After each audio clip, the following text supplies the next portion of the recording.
Hello, I'm standing on top of Mynydd Sillin, about a 15-minute walk from home. It's the highest point in Carmarthenshire at 284 metres and is distinguished by its twin masts, which make it distinctive to spot on the horizon. And I'm standing close to two wind turbines that are certainly turning at a fair pace as the wind gets up in the evening sunshine. Now from here I get a 360 degree view, a genuine 360 degree view, which includes Llanelli and Cwm Gwendraeth in the foreground, then the Pembrokeshire coast, the Preseli's, the Brecon Beacons, Worm's Head on Gower, and on a good day I can even see Lundy off the North Devon coast. The mountain, well, it's got its place in history.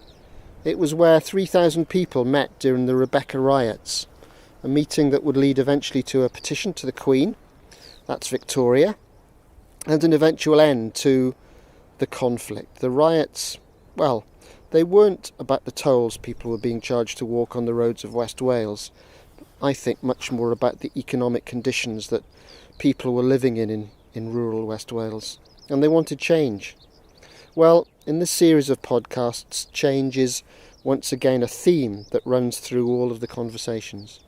The change is a transformation in the way we think about, talk about, invest in and use our forests and woodlands and the timber that they produce. I'm David Hedges. I've been managing the Homegrown Homes project for WoodKnowledge Wales.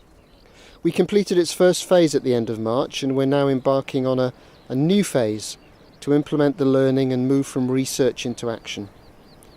We're working with a wide range of stakeholders on the journey to radically reduce the amount of carbon that we're producing in creating net zero homes and communities.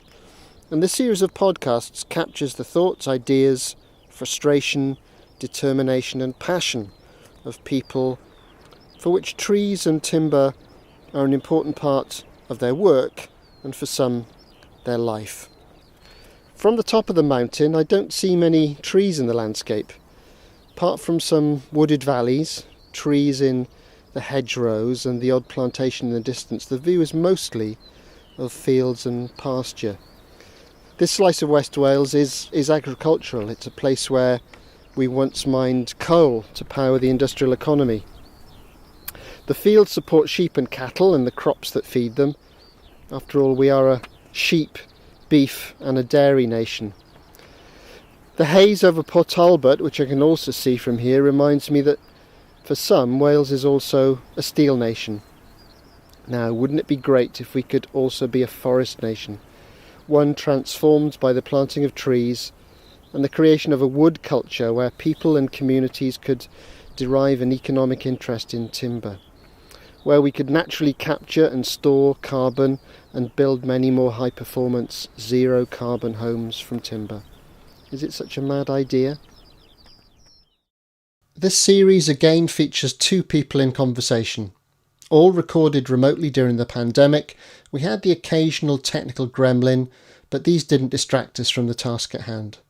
In this podcast, I talked to Tom Barnes of Vastern Timber, one of the UK's largest and most established hardwood sawmills in Wiltshire, and Andrew Bronwin of Chartered Foresters and Surveyors Bronwin Abbey. They both have a relationship with trees and timber.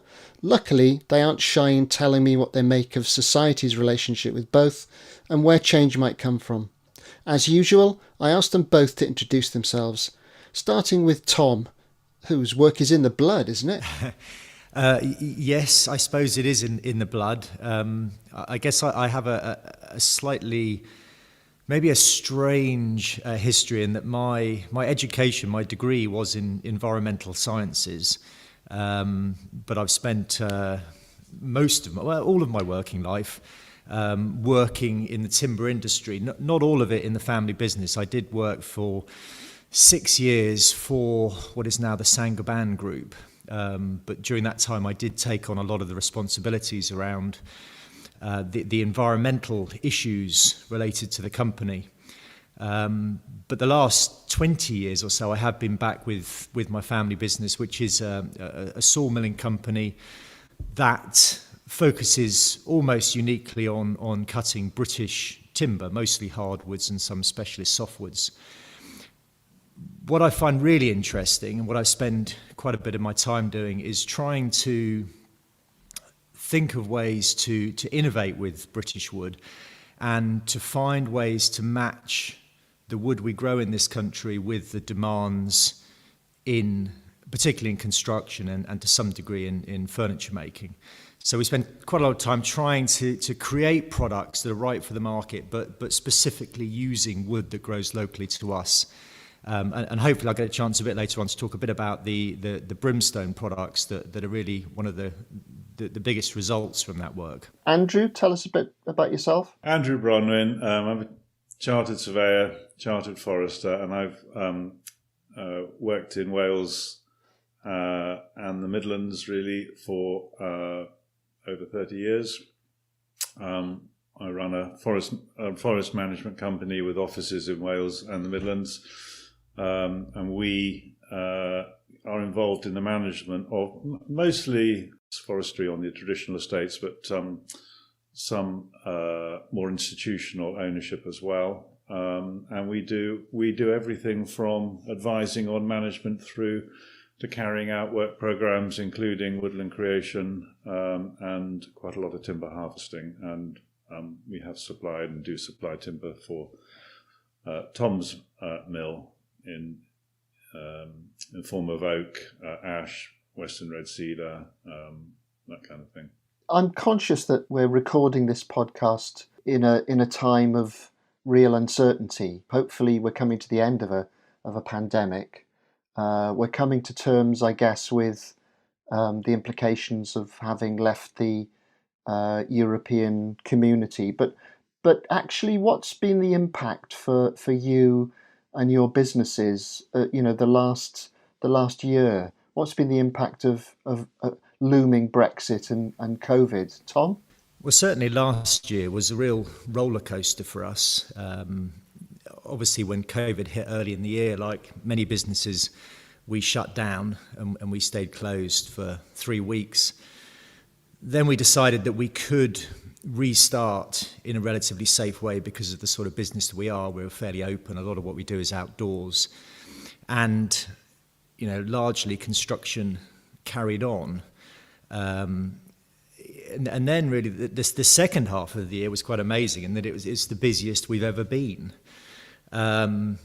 Which was in some ways quite hard to keep up with, and I think it's luck really that I'm in the industry that I'm in and associated with construction, and it's luck that the way that COVID landed, that construction was one of those industries that managed to carry on, whereas so many others obviously haven't been able to. So in that respect, I think we're very lucky. The confluence of Brexit and COVID really has been quite daunting, I have to say. We don't do a great deal of business with the continent because most of what we produce is from this country. But we do some, and I have to say it's been an utter nightmare. I mean, the effort it's taken to move things backwards and forwards across the border has been phenomenal, and the increase in paperwork and bureaucracy is just off the scale, unbelievable. And so certainly that, I have to say, the first couple of months of this year, my time has largely been taken up with dealing with COVID and trying to keep the place safe, trying to keep our staff and our customers safe, and trying to deal with Brexit. And that has largely sucked my time away. So yeah, it's been difficult, but we're getting on top of both of them now, and there's obviously light at the end of the tunnel for where COVID's concerned, and hopefully over this year, Brexit, the sort of bureaucracy that's attached itself to it will start to dissipate a bit, and things will get a bit easier. That's positive. Andrew, has it been a similar case for you of being busy? Yes, and I think, as Tom has suggested, we feel very privileged, really. I think in that.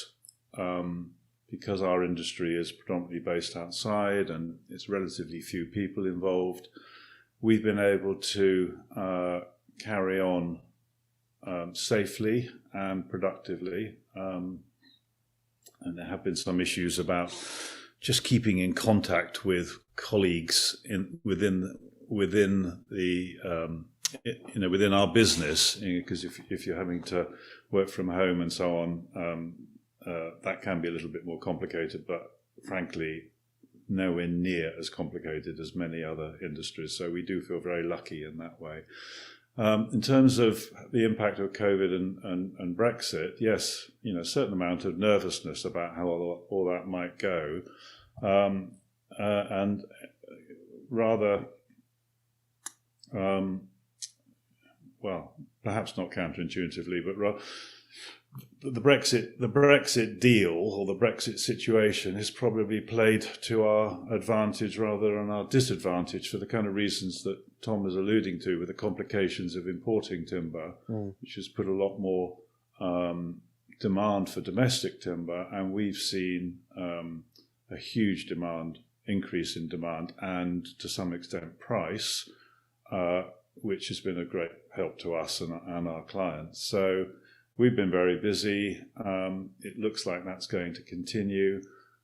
The only thing that I am nervous about is how much volatility there is in the marketplace because of COVID and the impact on the economy, and because of this uncertainty about the Brexit rules and regulations and what that brings in the future, and whether we will see swings, particularly in the timber market, which could make our lives a little bit more difficult going forward.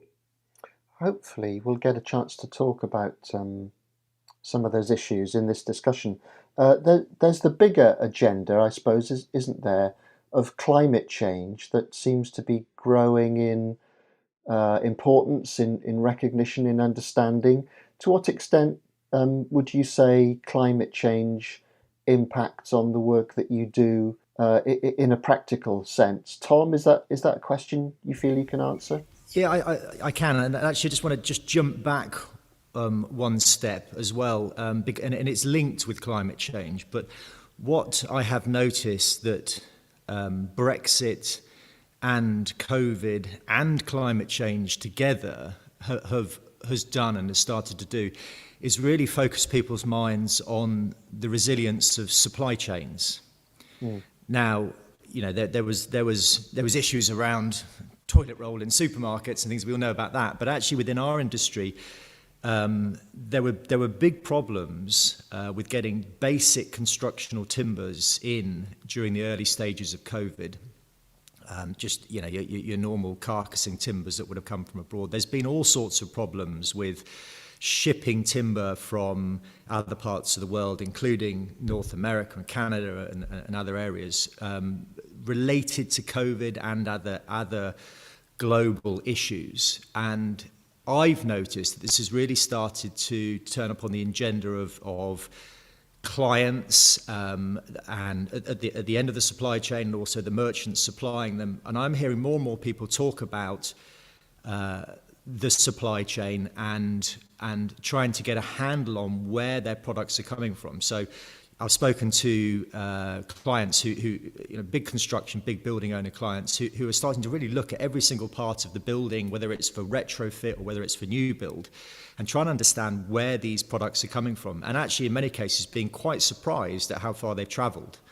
And so what this is doing, which is good for I think this country, is starting to try and work out whether some of these things can be provided for closer to home. Now, as Andrew said, that can lead to some quite significant swings in prices, which isn't particularly good. But I think in the long run, it could be a positive thing if we can harness it, because clearly, if we come to the conclusion we can't provide these things closer to home, then people have to accept that supply chains are longer. But there are many of these things that we can supply closer to home, and timber to some extent is obviously one of them. And we'll talk, I guess, a bit later on about how that can be done. On climate change, more specifically, there's negatives and positives. I think clearly there are big negative consequences, and for me they manifest themselves mainly through disease. I mean, it is fairly depressing when you start to look through the list of wood species we have in these countries and diseases and pests and pathogens that are associated with them. You know, I do start to think, well, you know, what on earth are we going to be processing in 10 years, 20 years' time? You know, already in my career, I've watched elm all but disappear from the list of commercial species that we can process, in the process of watching ash disappear, which is, you know, it's really upsetting because it's such a wonderful species. It grows so well in this country. It's prolific. You know, you don't have to do anything to get ash to grow. It wants to grow. And there in front of our eyes, we're watching it just disappear. You know, we've got problems with larch, which is another great species. We've got problems with oak. You've got problems with chestnut. So this you know, it's associated, as I understand it, with climate change because the slight changes or increases in temperature allow these pests and pathogens to move, and also associated with global movement of product. However, on the upside, I think the recognition of climate change and its impacts is really leading to a resurgence of interest in biomaterials, and wood being one of them, and materials that have a negligible carbon impact. And you know, that puts wood front and center when it comes to considering how we are going to build in the future. And I think that's, you know, that's a positive thing, and that's something that I hold on to. Andrew, what's your take on this, the impact of climate change? So, two things. Firstly, in terms of how we're managing our woods and what we're planting, it's something that we're thinking about the whole time. The diseases that Tom refers to, certainly climate will be having an impact on those. I think the global movement of plants that you alluded to is the bigger factor about how these pests and diseases being introduced into this country in the first place, because there is such a massive global market now with things just moving around. And although we're an island state, we haven't really exercised the advantages of that. We'll talk later about what we plant and where we plant it in order to create more resilience and therefore combat or help alleviate climate change. The other big factor really is just the massive increase in interest from landowners and investors because of the issues around carbon and the environmental, social governance factors now that people are having and businesses are having to consider. The problem is that the demand and the supply are completely out of kilter. So, forestry is a very small industry. The amount of land that gets bought and sold each year is relatively small. As the demand has rocketed really in the last few years, there isn't enough for people to buy. So that's having an impact on price. If you think that 2 or 3 years ago, the whole forestry market in the UK was something like about 110 million a year. I think last year it might have been 200 million. You've got wealthy individuals, institutional buyers with large amounts of money looking for a home, and there isn't a home to be found. So that's definitely causing an issue, but businesses are looking to offset or inset their carbon. So, for example, I have a client who runs a fairly big construction industry building business. He wants to be able to buy and plant trees on land so that he can inset that potential carbon into his business so that he can tell his customers he's heading towards net zero in terms of how he's offering his services to them. And there's plenty of people around like that. The problem is where are we going to find the land and the forests for people to invest in? And Andrew, are your clients interested in what gets planted and how what you plant is managed? Or do they think, well, Andrew can deal with all of that, I just want a safe place to put my funds and know that there's some certainty about getting a decent return? Yeah, I think there's mixed knowledge and experience around that. And inevitably, this is a new area for a lot of investors. They simply don't know.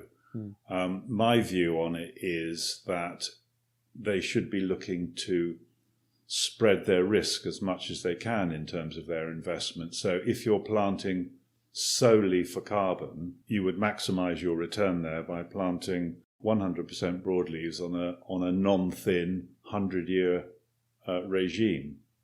That doesn't do anything really for you at all in terms of producing timber, and therefore potentially having an income from the timber in the future. So I think there is a need for more understanding, more knowledge about the kind of nuances of the investment and how that plays out. And that's, I think, will become, a lot of these investors really understand business. Once they understand the principles of what they're trying to achieve and you talk it through with them, they will make those decisions, but they may not have that knowledge in the first place. And it's a challenge, isn't it, to get people to think about the notion of productive woodland. So the idea that we plant trees not for their own sake, but because we might actually want to derive a product from the timber that's created when we fell them. That seems to be an argument that divides lots of people. Yeah, the industry does feel quite binary in some ways. So you have people like myself and others who are very keen on producing commercial timber that we can use, make a return on, and then you have a sector which is very keen simply on biodiversity, and the two don't come together very well. I think that is true. I think there is often a preference for broadleaves against conifers. The old mantra of broadleaves good, conifers bad. It's very simplistic, but it is there. Why is that? I think that's partly to do with some poor design post-war with a lot of conifer plantations. I think it's partly to do with the success of the message coming out of some of the NGOs. Government policy itself, actually, over the last 30 years has pushed the broadleaf agenda rather than the conifer agenda. But I think it is all very risky if you see it in that binary way. It needs to be much more nuanced than that. And I think certainly in the commercial sector, we accept that it isn't going to all be about production. It is about that mix of production, landscape, biodiversity, and the public goods issue that we'll probably talk about a bit later on. Tom, do you share Andrew's view? I do share his view, and I think it's probably a correct characterisation of the current situation. Although I have witnessed, having tuned in to a few online conferences in the past year, and I kind of feel that the two sides might be moving together a bit, because those organisations that would generally be pushing for biodiversity and carbon capture, they do still talk about the need to use more wood, and they talk about the need to grow more wood, but there is a little bit of not in our backyard, not in our woodland, as though someone else needs to do that. But I do feel that there might be a bit of a coming together, and I think if it can be looked at more of a landscape level, in more of an organised fashion, where there is evidence that all of these concerns are being considered and it's being planned in that way, so that there are areas that are solely managed for biodiversity or carbon capture. There are areas that are managed for timber production. There are areas that are managed for ground nesting birds. All of these concerns are valid, and they all need to be considered.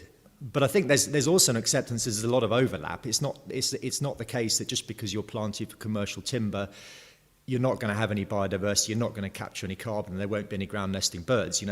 There is overlap, but quite clearly there needs to be planning at a landscape level. There needs to be buy-in from the local communities as to what those priorities are, and then it needs to be looked at a national level. I have to say, I do get phenomenally annoyed. There is still very much this belief that and a mistrust of commercial woodland that is often, it's often characterised as deforestation. I mean, it upsets me when my 6-year-old son comes home from school and announces that I'm effectively killing the planet because we're cutting down trees, because he's watched a film about deforestation and orangutans in Borneo or Sumatra, and I try and explain to him that they are two very different things. But this is something that he's brought back from school.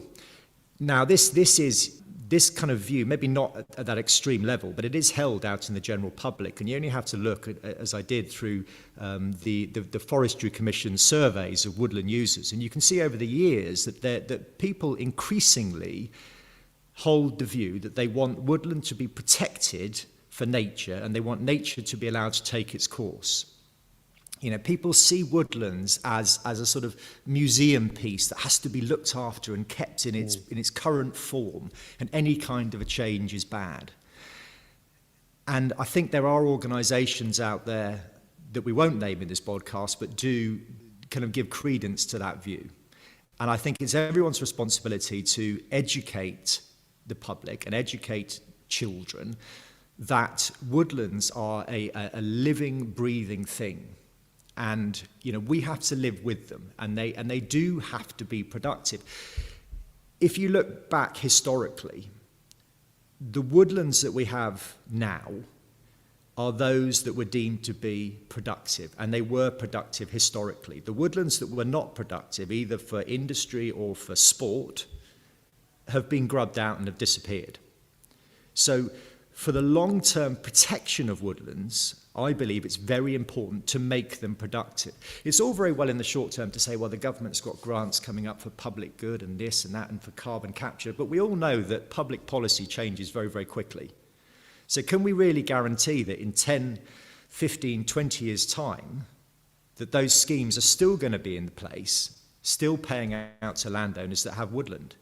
Would it not be safer to have those grants on one side, but also to have commercial income built into woodland creation, woodland management, so there is a long-term income built in that landowner can rely on, and then reduce or any future desires to change that woodland potentially to some other kind of land use. So I think it's really important to deal with this disconnect, and I think you could also describe it as a lack of woodland culture. People were so divorced from woodlands. We have so few trees in this country compared to others, like Scandinavia, France and Germany, and North America, that people have actually really lost contact with woodlands, and we don't have that culture, and they very much see it as an entity that's to be visited and viewed much like you would paintings in a museum. But we need to try and get that culture back where people understand that woodlands are living, breathing, productive things. Wow. Whose role is it, Tom, to deal with that particular issue of culture? Is it a responsibility that is shared by lots of different organisations, do you think? Very much so, yeah. I think it is partly a government role, but there are plenty of organisations out there trying to fulfil that role. I think of organisations like the Silverwood Foundation. I think there are other organisations out there, and you can edit these names out if you wish, but like the Woodland Trust, like the National Trust, who I think also have a duty to educate their members as to how important woodlands are and what woodland management actually involves.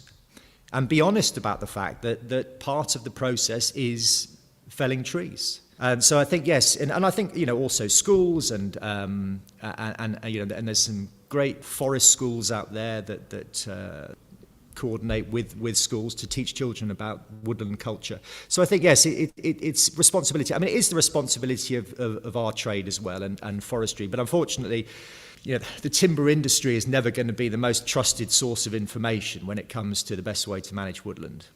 I think you've made the comparison with farming, Tom. Isn't there something about the language we tend to use as well? Often when we talk about growing trees for timber, we talk about commercial activity, whereas you don't tend to talk about farming and use the word commercial in the same kind of way. But farmers need to make a living, don't they, out of what they do with their land? They do, and interestingly, I was listening to one of your previous podcasts with Joe Ahara, who I think said something similar in that you would never expect a farmer to manage their land and have no, or not harvest the crops and have no income from it. It just would be unthinkable. But we accept a landscape of huge open fields, and we understand we need it because we need food. But in the same way, the disconnect is that there seems to be a fairly wide understanding now that we need wood to build with. And I think most people know that wood comes from trees, but we seem to want to avoid or ignore the bit where we take the trees down to extract the wood from it. And my point is that, there's only two ways we can get wood for building. We either grow it here or we import it, and we offshore all of our responsibilities for producing that timber. Now, to me, that's not responsible. We will always need to import a good chunk of the timber because we use so much of it. I mean, everyone's heard the statistic that we're the second biggest importer of wood in the world behind China. So we're always going to need to import wood, but we ought to really be trying our absolute best to produce as much wood as we can, as locally as we can to where it's used. That is the responsible and the sensible thing to do.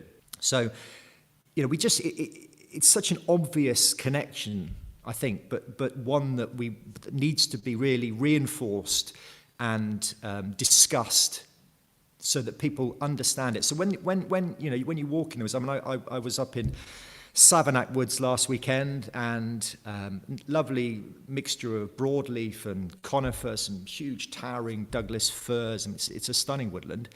But there's quite a lot of management work going on at the moment. There's some logs by roadsides, some logs that have been felled, and yes, it's not, where the conifers have been taken down, it's not the prettiest scene when it's just happened.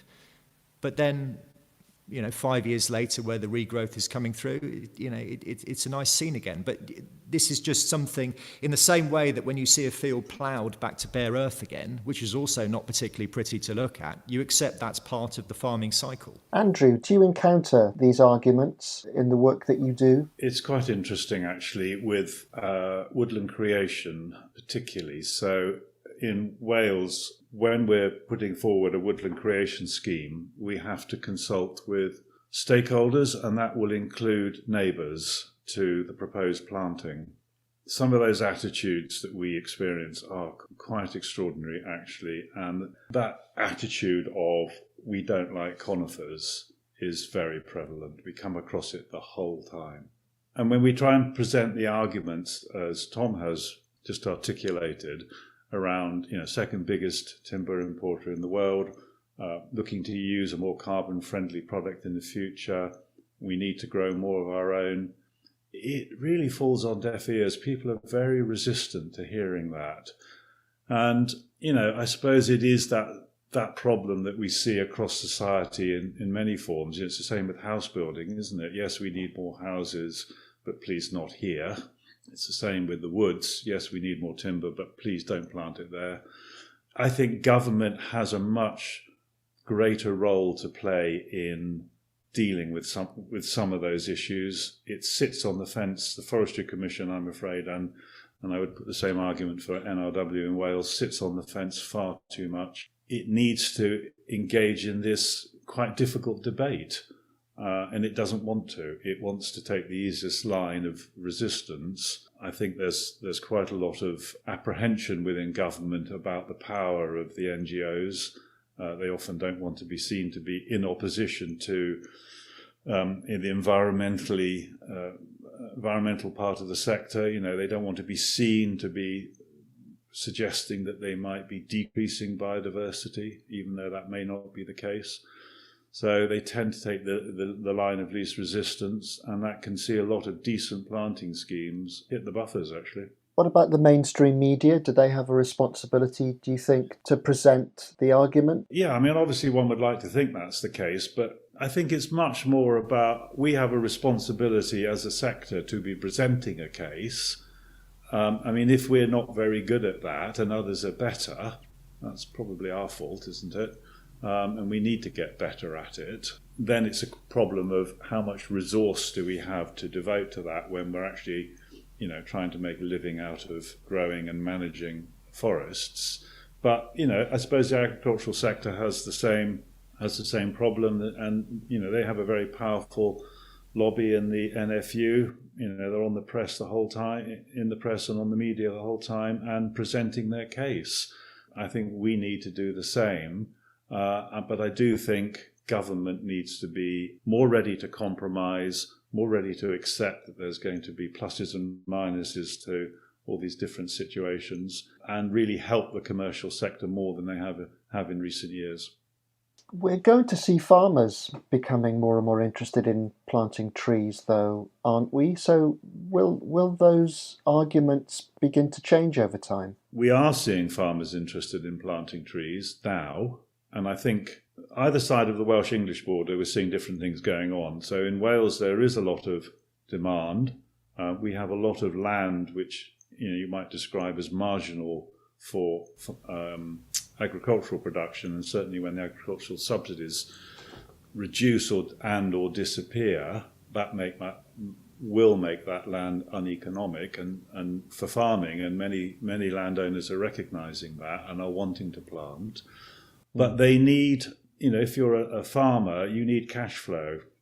Yeah. So the grants are important to help you with that, and that's where government needs to step in to help pump prime this land use change. In Wales, money is short, and on top of that, we've got a regulator who, as I was talking about earlier, can often be quite antagonistic against commercial forestry, because on the marginal land there are often environmental considerations, because by definition that's the sort of land it is. Therefore, again, some quite tricky compromises have to be made, and they're not willing to make them.